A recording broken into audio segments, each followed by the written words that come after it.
الرحمن الرحيم ولله ما في السماوات وما في الأرض وكان الله بكل شيء محيطا صدق الله العظيم.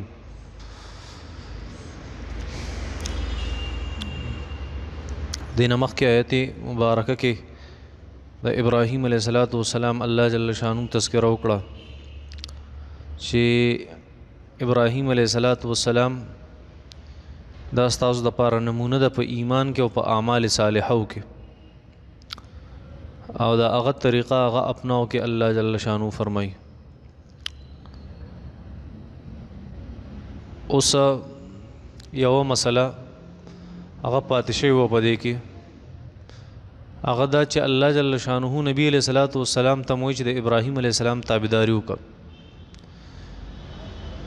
نو بعض هغه خلک چې نبی علیہ السلام په نبوت کې شک دا ویناغي او اعتراض کو اعتراض دا کو ټیک ته الله جل شانو او فرمایل حضرت محمد رسول الله صلی الله علیه وسلم ته د ابراهیم علیہ السلام تابعداري وک.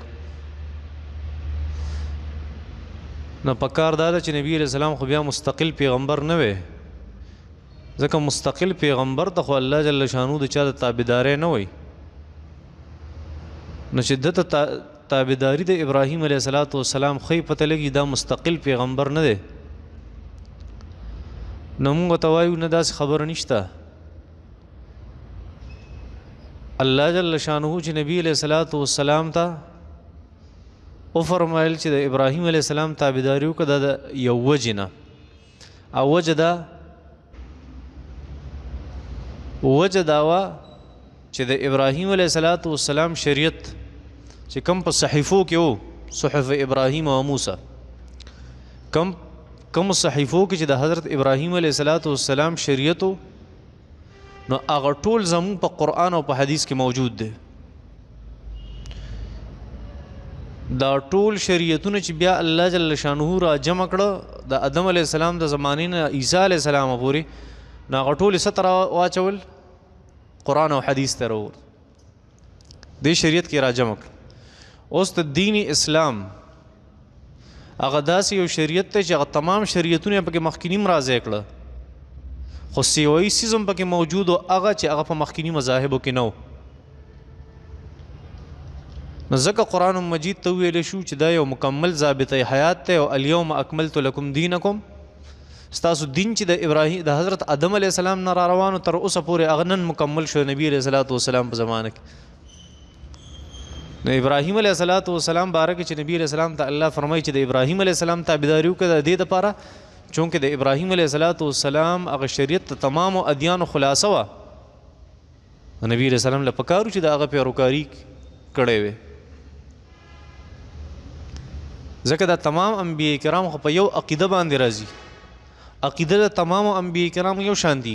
بعض مسایلو کې د مذهب او د شریعت سفر اخی ناغه ټول الله جل شانه چې مخکینی مذاهب د زمانه د ضرورت مطابق او الله جل شانه چې کله قرآن مجید نازل کو یو پدې کې د قیامت پورې د راتلونکو خلکو د پاره تمام نظم تمام ترتیب او طریقه او ضابطه حیات هغه الله جل شانه ذکر کو. هر شریعت چې راغله د خپل زمانه مطابق راغله. واحد د قرآن مجید شریعت ته چې هغه راغې د مخ کې وروسته ټولو خلکو د پاره یو شان دی یو سبق ته یو شان دی یو شریعت ته یو شان یو نهج او منهاج دی. دا الله جل شانو داسې جوړ کو ځکه خو که حضرت عیسی علیه السلام راځي قیامت ته نږدې نو هغه هم د چا امتی د محمد رسول الله صلی الله علیه وسلم امتی به راځي داسې بن راځي ځکه به د هغه فیصله په قرآن باندې فیصله ځکه به د هغه فیصله په حدیث باندې فیصله او ځکه نبی علیہ السلام مبارک فرمایل لو کان موسی حیا لما وسعه الا اتباعی که موسی علیہ السلام هم چرته راشي یا موسی علیہ السلام ژوندی وی د هغه لپاره مناسب نه وي مګر دا چې زما د شریعت تابعداري به کولې زما تابعداري به کول. دا ولې چې الله جل شانو هغه تمام هغه اخري اجسته د ګټ کرخوي هغه کم شریعت مقرر کو دین اسلام چې کم الله جل شانو جناب محمد رسول الله صلی الله علیه وسلم او ځکه الله فرمایل الیوم اکملت لکم دینکم دا ما مکمل کړی بس دې کې اوس د څه گنجائش نشته من احدث فی امرنا هذا ما ليس منه فهو رد کم سس چې زموږ په دین کې یو نوې سیزي او چا ایجاد کو فهو رد دا بدعت ته ولې الله جل شانو سس کمپلیټ کړي مکمل له بس ضرورت نشته اوس بل څه نه پوهیږي په دې خبرو باندې نو دغه یو خبره پکې او په دغه آیت مبارکه اوس الله جل شانو فرمایي ولله ما فی السماوات و ما فی الارض او خاص ته الله جل شانو د پاره دی هغه څه چې پزمکه اسمانونو کې دي په اسمانونو کې دي او پزمکه کې دي وکانه الله بكل شیء محیط الله هر یو سیز لره راګیرون کې دی مطلب دې نه مخکې جنت او جهنم تذکره وشوه جنت هغه د دې خلکو د پاره جهنم د دې خلکو د پاره د سخلک داسي او سخلک داسي او الله جل شانو فرمایل دا زما طاقت او قدرت ته دا ټول خلک راګیرول شمیو شان پوهیږي په دې باندې یا الله جل شانو په دې آیت مبارکه کې دا فرمایي چې دا اختیار مې دل درکو چې یو طرف ته جهنم دی که هغه اعمال کې یو طرف ته جنت ته که هغه اعمال کې او ليس بامانيكم ولا اماني اهل الكتاب جنت او د جنت حق هغه د هغه چانش جوړې دی کوم چې تش ته خواهشاتو پابندي او کم سړی چې ځان په خپل خواهشاتو پسې رواني نه هغه سړی ته دا حق نشي ملاوي دا جنت وته نشي ملاوي بلکې جنت خدا هغه چا د پاره دی چې ایمان راوړي او اعمال صالحه کوي نو مثال د حضرت ابراهیم علیه السلام ورکو بیا الله فرمایل زه داسې هم کولی شم چې دا ټول خلک یا جنت ته روان کم او یا د جهنم په لار روان کم خو الله جل شانو فرمایي نه دا اختیار مې دی د پاره درکو چې ته بله ورځ وګورې چې زما زور شته که نشته چې تاسو غلط کار کې ته مانه څنګه جنت ته ځي الله جل شانو فرمایي وکان الله دی الله بكل شیء په هر یو څیز باندې محیطا احاطه کوونکی راګیرونکی دا به د قیامت په ورځ چې کوم ورځ خلک الله جهنم ته ولي هغه ورځ به شیطان د هغې مشري هغه به ورسره ځي ته څه وایې چې مخکې به دې کله خلاصېږو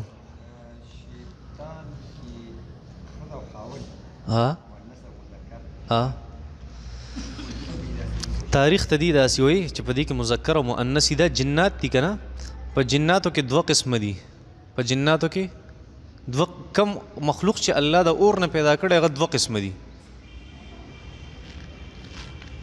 یو هغه دي چې هغه سرکشه دي نو هغې ته شیاطین وایي څه ورته وایي شیاطین شیطانان او کم چې سرکشه نه دي هغې ته جنات وایي جنات پوهېږې په دې باندې کم چې غلط مخلوق ته اور والا مخلوق کې هغې ته څه وایي شیطانان ورته وایي او کم چې صحیح مخلوق ته پای کې هغې ته څه وایي پیریان ورته مونږ وایو په خپله ژبه کې جنات ورته وایي پوهېږي او په دې کې مذکر او مؤنثي او دې د توالد تناسل د هغې یو خپله یو طریقه ده په هغې سره کېږي زمونږ چې میل او فیمیل کله ملاو شي او یو خاص سلسلې نه میاشتې پس چېرته بیا بچی پیدا شي او مفسرینو حضراتو لیکلي دي او تاریخ والم لیکلي دي چې د شیطانانو او د پیریانو توالد او تناسل داسې کېږي چې دی صرف خپل شرمګاهونه هغه یو بل پورې داسې راخ کې دنیا بچتی پیدا شي بس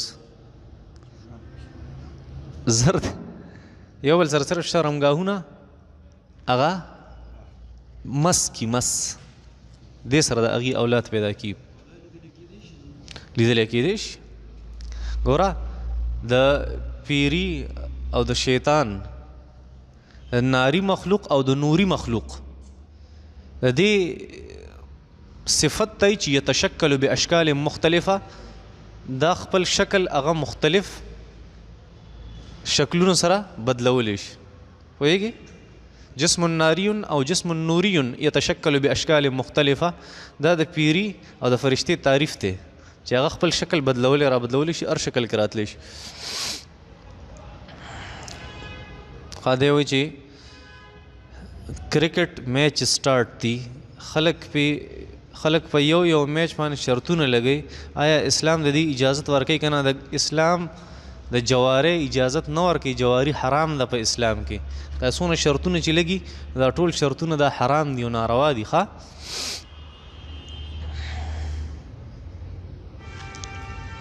زنانه چې کله خپل ویښته ږمنځ کي او د هغې د ویښتو د ږمنځولو سره څه ویښته پرېوځي نو په دغې ویښتو باندې به زنانه بیا څه کوي. دویمه مسله چې ویښته خرڅول جایز دي که نه. نن سبا خلک په غټ قیمت سره اغالي. ویښته خرڅول خو بالکل ناروا دي، ناجایز دي. انساني اعضا خرڅول حرام او ناروی یوه. دویم خبره چې زنانه به خپل ویښته دا ډېر د حیا او په پاک ځای کې یو طرف ته په ځمکه کې دفن کوي یا یو سایډ ته به ږدي، پټ پې ساتي، ځکه د زنانه ویښته دام عورت دی.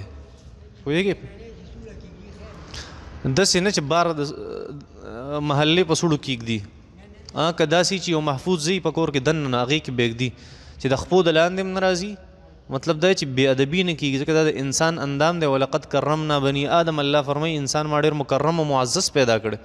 خپل نوکان او خپل ویښته دا به یو طرف ته دفن کوي چې په خپو کې هم نه راځي او دې بې ادبي هم نه کېږي او زنانه د هغې ستر هغه هم نه خرابېږي. ښه هغه به ډېر خیال کوي. که جنازې ډېرې وي نو ټولې په یو جمع کېدی شي که نه؟ ټولې په یو جمع باندې هم کېدی شي. ډېرې جنازې دي، یو امام مدرد او ټولو نیت یې وتړو، یوه جنازه وکړه، بالکل درست ده، جایز ده. خو بهتره خبره دا ده چې یوه جنازه د هغې جدا جدا نیت وکړي او په جدا جدا سلام باندې وګرځئ.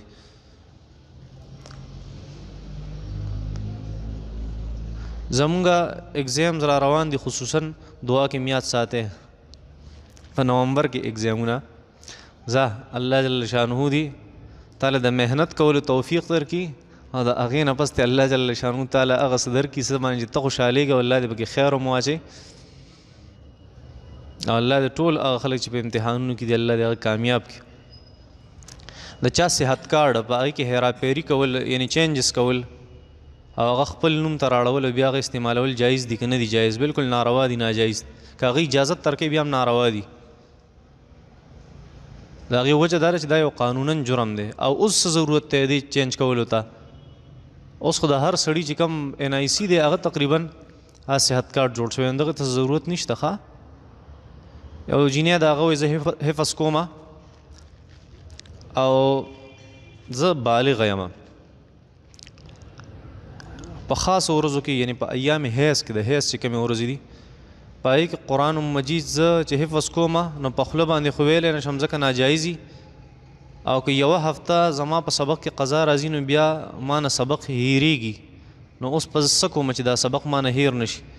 خبره داسې ده چې ضروري خو نه دی چې دا سبق ته په خوله باندې یاد کړي، په زړه کې دغه سبق اړه هېڅ نقصان نشته، نو بیا به نه هیریږي. په زړه کې چې کم څیز راشي بیا نه ځي. ښه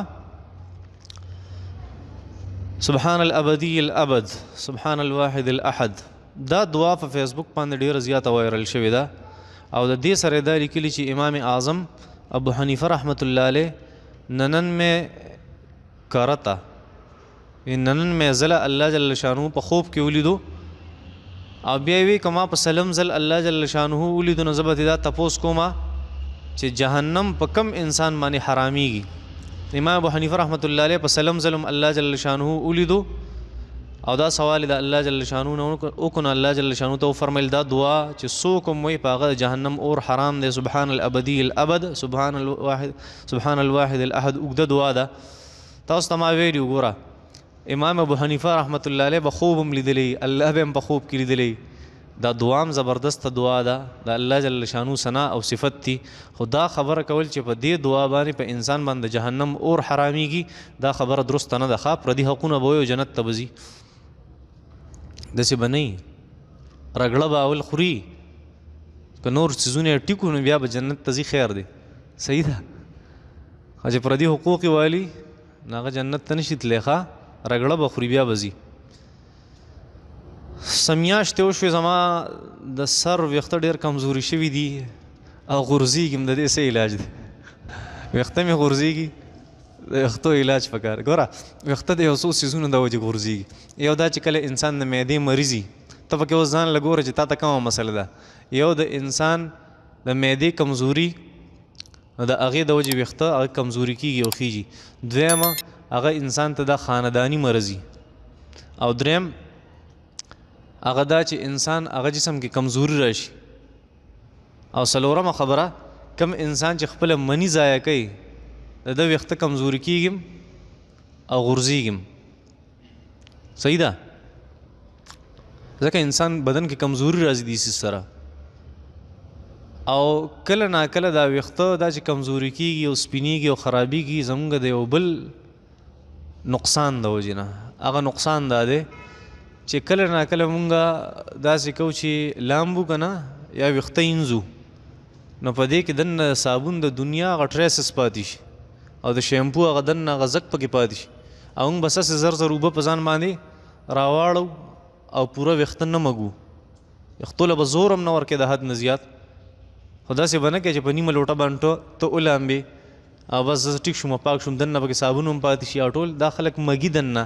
نو چې دغه د صابون دا ذرات دننه پاتې شي او د شیمپو ده، نو دا ویښته سوځوي، تباه کوي، ختموي. نو دې څیزونو ته خیال وکړه. که چېرته صحت کې د کمزوري، نو چېرته داسې ډاکټر سره مشوره وکړه چې هغه دله ښه شان دوایي درکړي، او که چېرته دا نورې مسلې نو هغه بیا هغه مسلې خپلې برابر کا. او کله ناکله نظر د وجم کېږي، د چا ویښته ښکلي بس د چا نظر پرې ولګي د غلط سړي، او بس هغه ویښته ولا تباه و برباد کړي. نو ځان هم دموه، او د نظر دپاره بهترین دم احادیثو مبارکه او دمونه هم درته ښودلي، او قرآن کې چې کوم آیت مبارکه د سورة النون کې اخري آیت وإن یکاد الذین کفروا لیزلقونک بأبصارهم لما سمعوا الذکر ویقولون انه لمجنون وما هو الا ذکر للعالمین. دا وایي ویښته هم پې دموه، ځان هم پې دموه. ښه نظر ډېر خطرناک شی دی. د اودس په دوران کې که چا سلام وکړو نو جواب ورکولی شي، که نه شي بلکل ورکولی شي جواب. ښه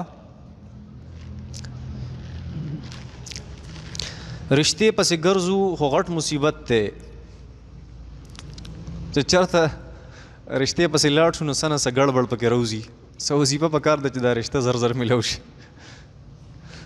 ستاسو به نخرې ډېرې که نه، نخرې چې ډېرې بیا داسې خامخا ته اوس 14 نکاتو پسې ګرځوي، 14 نکاتو والا ښځه میلاویږي، کوم یې ګینې نه کوم، بیا خود دا چلي. خیر استخاره وکړه چې کوم ځای کې الله جل شانه ستا زړه مطمئن کو هلته تلل پکار دي. دویم دا چې دې آیت مبارکه زیات ورد کوه د قرآن مجید. ربنا هب لنا من ازواجنا وذریاتنا قرة اعین وجعلنا للمتقین اماما. سورہ فرقان کې اخری آیتونو اخری رکو کې دا آیت مبارک. مدینه منورې یو کس ته هغه تپوس کړی دی چې په جرابو باندې مسه کولی شو که نه شو کولی. زمونږ په نسبت باندې احنافو په نسبت په جرابو باندې مسه نه کېږي، ښه، بلکې مذاهب اربعه 4 مذاهب داري په جرابو باندې مسه هغه نه کېږي. احنافو او یا هغه فقهای کرام چې کوم په جرابو باندې مسه قایل دي، نو هغه جرابې یادې کمې جرابې چې هغه یا لاندې تلې د سرمني یا د پاسه نه د سرمني یا دومره پیړې جورابي چې هغه ځان ته اوبه نه جذب کوي. لکه داسې جورابي نو بیا په هغه جرابو باندې مسه کېږي، ښه کولی شو. په دې نرو په دې عامو جرابو باندې مسه جایز نه ده. د سحر جمع چې ولاړی نو سنتو کو کنه بیا د مانځه نه پس سنت نه، داسې مسله نه ده. ګوره سنتو دپاره خبره ده، سنت سړی په کور کې کوي. نبي علیه السلام به سنت کور کې کول او فرض به په جماعت کې کول. مستحبات او سنت خلک په کور کې کوي. دا طریقه دا ده. نور کې یو سړی اوس راغی جماعت ته څه عذر د وجې او جمع ولاړه و د سحر او سنت د نه دي کړي، نو په جماعت کې داسې ځای بیا وګورې چې ته د امام آواز نه اوري چې هغه قرائت کوي که نه تلاوت کوي، ته د امام هغه تلاوت نه اوري او هلته څه وکړه سنت وکړه. ځکه قرآن مجید کې آیت سورہ اعراف کې اذا قرئ القرآن فاستمعوا له وانصتوا لعلکم ترحمون. کله چې د قرآن تلاوت کېږي تاسو خاموشۍ سره هغه اورئ، ښه په توجه سره، د دې دپاره چې تاسو باندې الله رحم وکړي. دلته امام تلاوت کوي ته هلته خپل لګې داسې به نه کې نه. که بیا داسې ځای نه و په جومات کې، نه پکار دا ده چې راشه او د امام سره ودرېږه، د امام سره ودرېږه او په هغه تلاوت کې ما ته بهتر دا نه ښکاري ته شاته دغلته ودرېږه او بس سنت شروع کړي. امام تلاوت کې تم تلاوت کې. الله جل شانو قرآن کې منع فرمایل چې د قرآن تلاوت کېږي بیا خاموشه ودرېږه، بیا به نه کې. دا خبره. بله خبره چې یاره اوس تا سنتو نه کړه نو بیا د هغې قضا شته که نه. اصل خو په سنتو کې دا چې قضا نه وي، د سنتو قضا نه وي. خو زمونږ فقهای کرامو بیا لیکلي نه قرآن نه حدیث فقهای کرامو لیکلي چې احتیاط دا دی چې د سهار د سنت ته د ترغیب ډېر زیات راغی، تعلیم په شریعت کې ډېر زیات ورکړی شوی دی چې یاره سهار سنت داسې سهار سنت داسې سهار نو پکار دی چې یاره احتیاطن قضا راوګرځولی شي. ښه خبره ده او څه ټایم قضا پکار ده. بیا چې کله نور راوخیږي د اشراق په وخت کې پکار دی چې سړی د هغې سنتو قضا شته نه، تاسو ته ما ووایي خو بهتره دی چې سړی هغه راوګرځوي. که راویې نه ګرځوي هېڅ نقصان نشته به دی کې. د سهار د مانځه نه فوراً پس په سنت نه کوي. بیا د هغې وجه دا ده چې بخاري شریف کې روایت دی، مسلم شریف کې روایت دی. نبي علیه السلام فرمایي لا صلاة بعد الفجر حتى تطلع الشمس ولا صلاة بعد العصر حتى تغیب الشمس. کله چې د سحر منځ وشي د هغې نه پس یو منځ هم نه کېږي څو پورې چې نور نه وي راختې، او کله چې د مازدیګر منځ وشي بیا یو منځ هم نشي کولی څو پورې چې نور غیب شوی نه. دا صفا روایت په دې باندې موجود دی د بخاري او د مسلم. د هغې د وجې د سحر د فرض مونځ نه پس په فوراً سنت نه کې. ما په خوب کې لیدلی چې د شاتو زه ډېر بهترین شهد خورمه. د دې څه تعبیر دی؟ نو شاید ښه شی دی. د دې مطلب دا دی چې الله جل شانو به تمامو امراضو نه تعالی شفا کامله عاجله دائمه مستمره هغه درکوي. ښه ښکلی خوب دی. الله جل شانو قرآن کې فرمایي چې شاتو کې ما شفا ګرځوي شفا سیز ما ګرځولی شهد. د انسان عورت چې کله ښکاره شي نو اودس ماتیږي که نه ماتیږي. دا د پښتنو مسله ده. ښه پښتانه وایي که عورت ته ښکاره شو نو اودس ته ماتیږي. دا د پښتنو مسله ده، قرآن او حدیث مسله نه ده. ماشومان ګوډیګانې لوبۍ او دا خو بوتان دي. د خلکو ته ترغیب ورکړه چې دا بوتان کورونو ته نه وړي. ولې ترغیب ورکړم؟ ښه کوي چې کور ته ګوډیانې وړي. حضرت بخاري شریف کې روایت دی، حضرت عایشه رضی الله تعالی عنها فرمایي چې ما د ګوډیګانو سره لوبې کولې ځان له مې جوړې کړې وې او ما سره خپلې ملګرې ناستې وې او نبي علیه السلام راننوتو کور ته او هغه زما هغه ملګرې وشرمېدې سایډ ته لاړ. نبي علیه الصلاة والسلام واپس شوې تاسو کښېنئ خپلې لوبې کوئ او ما ګوډیانې به نبي علیه الصلاة والسلام په مخ کې لوبولې چې ما سره وي. یو ورځ نبي علیه الصلاة والسلام ما چې کوم د کپړې نه یو اس جوړ کړی او اس د کپړې نه او هغې له مې وزرې کړې. نبي علیه الصلاة والسلام فرمایل ای عایشې داسې دي اس ته او د دې وزرې. ما ورته وایي چې ولې سلیمان علیه السلام د اس وزرې نه وي؟ نبي علیه السلام وخندل چې ډېره هوښیاره یې. ماشومان یې هغې له پکار دي چې د ګوډېګانو سره لوبې کوي. پوهېږي بخاري امام بخاري رحمت الله علیه روایت نقل کړی، صحیح حدیث ته شک پکې نشته. دا هېڅ بوتان نه دي. دا راته چا ویلي؟ او د دې فایده اصل کې دا ده چې دا ماشومان چې کومې ګوډېګانې لوبۍ دا د خپلو بچو چې کوم د دې بچي بکېږي د هغې د تربیت یو ذریعه ده. د اوس نه چلې زده کوي. دا د دې فایده ده. ښه صحیح ده. نو دا بوتان نه دي ګوډېګانې کور ته وړل ځئ. ټي وي چینل وغیره په دې چې کله اذان چالو شي او په جومات کې هم اذان چالو شي نو کم یو اورېدل پکار دي. د ټي وي دا اذان نه دی، دا خو ریکارډینګ دی. ښه هغه بند کړه، د جومات اذان به اوري. تاسو خلک صرف د ابو حنیفه تقلید ابو حنیفه منئ او صرف د هغه تقلید ولې کوئ؟ مونږ یې ځکه کوو چې هغه ابو حنیفه دی که نه. ته ابو حنیفه شه بیا په تا پسې درپسې شو. ښه ته ابو حنیفه جوړ شه چې د پېښور د 15مې صدۍ او د 2020 په یو عالم پسې زه ورپسې کېږم. د هغې نه ښه دا ده چې زه د امام ابو حنیفه رحمت الله علیه تقلید وکړم. په هغه زما زیات اعتماد دی. د دې زمانې د سړي تقلید کې هغه خبره مني، هغه راته ښه ښکاري او امام ابو حنیفه راته بد ښکاري چې په هغه پسې ورپسې کېږي چې هغه داسې امام دی چې د هر مذهب امام د هغه تایید کړی دی. امام مالک رحمت الله علیه وفرمایل، امام مالک رحمت الله د یو زمانې علما دي، امام مالک صاحب او امام ابو حنیفه رحمت الله علیه. امام مالک صاحب رأیت رجلا لو کلمک عن هذه الساریة ان یجعلها ذهبا لقام بحجته. وما یو سړی لیدلی، امام ابو حنیفه یادو، ما یو سړی لیدلی که تا ته وي چې جومات ته پلر او د استن دا د سرو زرو ده نو په خپل دلیل به یې ثابت کړي. او امام شافعي رحمت الله علیه وفرمایل، امام شافعي رحمت الله علیه چې الناس عیال فی الفقه علی ابي حنیفه، دا ټول خلق په دینی مسایلو کې د امام ابو حنیفه رحمت الله علیه خاندان دی. امام ابو حنیفه رحمت الله علیه که نه وی دی به ړانده شوي وی په مسایلو پسې. 14 لکه مسلې د قرآن مجید او د احادیثو نه رایستې او د خلکو ته یې پیش کړي دي او سو امام ابو حنیفه داسې او د هغه تاسو تقلید کوئ. ولې کوئ؟ امام احمد ابن حنبل رحمت الله علیه فرمایل چې ما په خپل زمانه کې دونه متقي او پرهیزګار او چوت امام نه دی لیدلی کوم چې امام ابو حنیفه رحمت الله علیه. امام ابن تیمیہ رحمۃ اللہ علیہ داغه صفت کوي. امام سیوطی رحمۃ اللہ علیہ داغه صفت کوي. امام سیوطی رحمۃ اللہ علیہ فرمای کم سړی چې د امام ابو حنیفه په هغه پسې خبرې کوي دا به دوه وجونه کوي. څو وجونه؟ دوه وجونه. یا به داغه په مسله او په خبره باندې نه پوهیږي او یا به داغه سره حسدي بس درېمه وجه نشي کېدی. دا لوی امام سیوطی رحمۃ اللہ علیہ فرمای اول من دون علم الشریعه ورتبه ابوابا ابو حنیفه.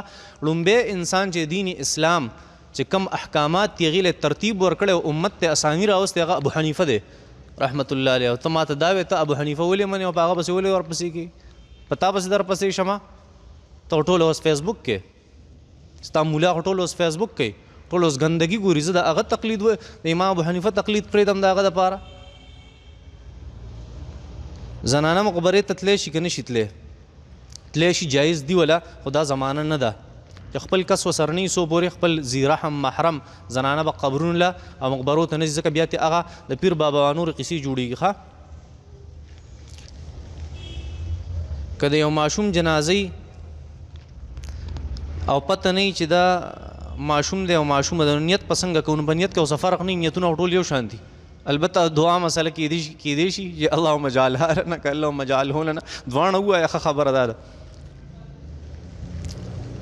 زما زوی شوی دی او زما خواهش دی چې نوم ول ستا په خوښه باندې کېدم یو ښه شان نوم چې ستاسو خوښ یې هغه راته ووایي. زما د ټول نه زیات نومونه چې دوه خوښ دي عبدالله او عبدالرحمن.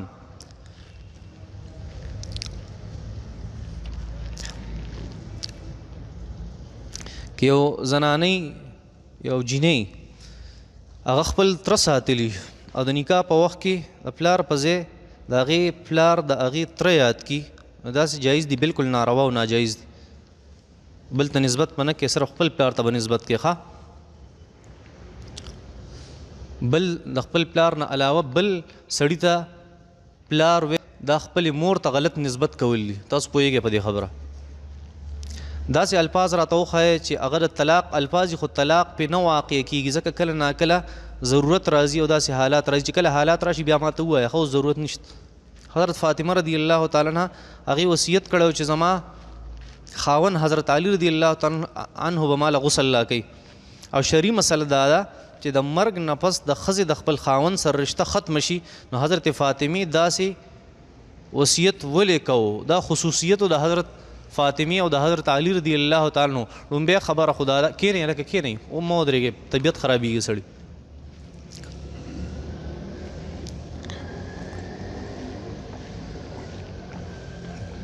لومبۍ خبره خدا ده چې حضرت علی رضی الله تعالی عنه غسل ورکړی که نه دی ورکړی.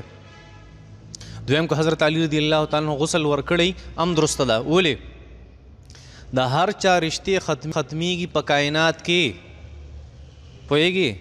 نبی علیہ الصلوۃ والسلام مبارک فرمایل چې د هر چا نسب او سبب هغه ختمېدی شي خو زما د فاطمې د علي او د حسنینو رشته چرته هم نشي ختمېدی. نو ځکه حضرت فاطمې دا وصیت کړی زما غسل به ماله څوک راکوي حضرت علي رضی الله تعالی. نور هم ډېر جوابونه دي بیا به راته چرته ویم. یو زنانه تپوس کړی دی چې د حمل په دوران کې طلاق کېږي که نه او کېږي. یو عیسائی دا به بیا سبب ووایم. وصلی الله تعالی علی خیر خلقه محمد و آله